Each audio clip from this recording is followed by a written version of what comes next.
Kita sudah diciptakan untuk saling mengasihi.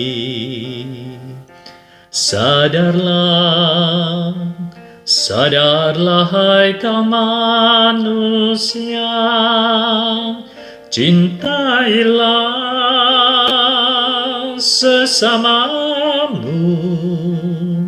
seperti dirimu sendiri.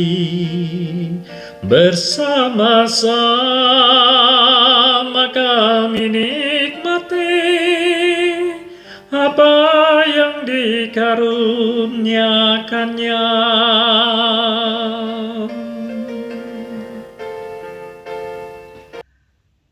Selamat berjumpa kembali dengan Romo Antonius Dwi Cahyono, SPD. Terima kasih untuk Anda yang terus mendukung pewartaan Sabda Tuhan dan juga membagikannya kepada yang lain. Bagaimana kabar Anda? Semoga Anda semua sobat-sobat Lumen dalam keadaan sehat dan tetap semangat. Sobat Lumen yang terkasih, ada seorang yang masih muda, namun dia divonis dengan sebuah penyakit yang amat mematikan. Berhari-hari dia merenungkan tentang dirinya. Untuk apa dia dilahirkan? Untuk apa dirinya ada di muka bumi ini? Bukankah dia hanya akan menjadi beban bagi sesamanya? Apakah sebaiknya dirinya tidak usah terlahir?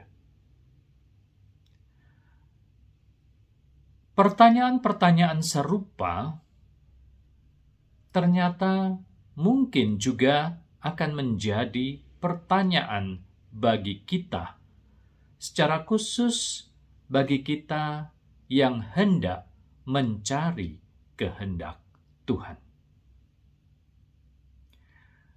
Sekali peristiwa, seorang ahli Taurat berdiri hendak mencobai Yesus, katanya, "Guru, apa yang harus kuperbuat untuk memperoleh hidup yang kekal?" Jawab Yesus kepadanya, "Apa yang tertulis dalam hukum Taurat? Apa yang kau baca di sana?" Jawab orang itu, "Kasihilah Tuhan Allahmu dengan segenap hatimu, dan dengan segenap jiwamu, dan dengan segenap kekuatanmu, dan dengan segenap akal budimu. Dan kasihilah sesamamu manusia seperti dirimu sendiri." Kata Yesus kepadanya, "Jawabmu itu benar. Perbuatlah demikian, maka engkau akan hidup."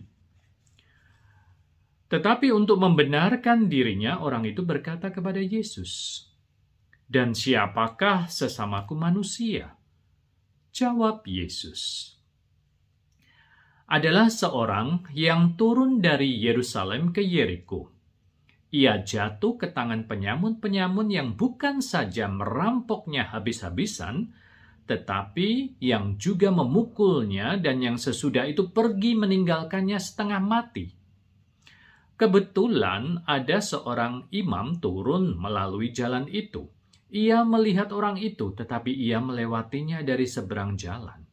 Demikian juga seorang Lewi datang ke tempat itu. Ketika ia melihat orang itu, ia melewatinya dari seberang jalan. Lalu datang seorang Samaria yang sedang dalam perjalanan ke tempat itu. Dan ketika ia melihat orang itu, tergeraklah hatinya oleh belas kasihan. Ia pergi kepadanya, lalu membalut luka-lukanya, sesudah ia menyiraminya dengan minyak dan anggur.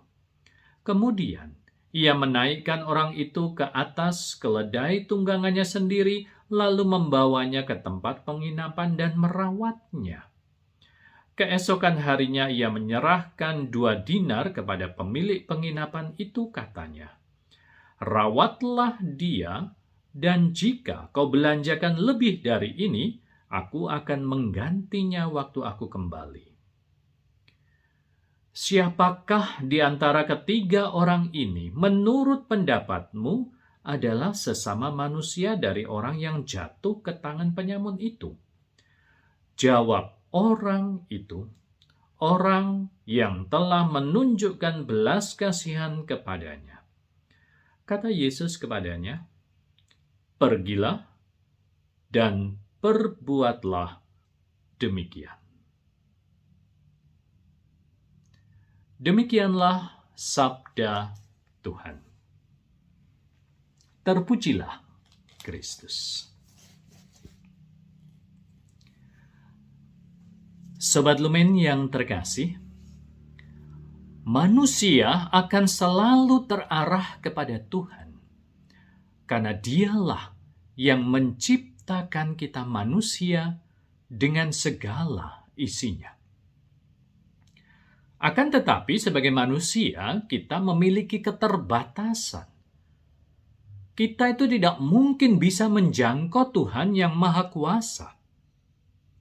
Oleh karena itu, kita seringkali mengenal orang-orang yang dipilih Tuhan untuk menjadi perantara antara manusia dengan Tuhan.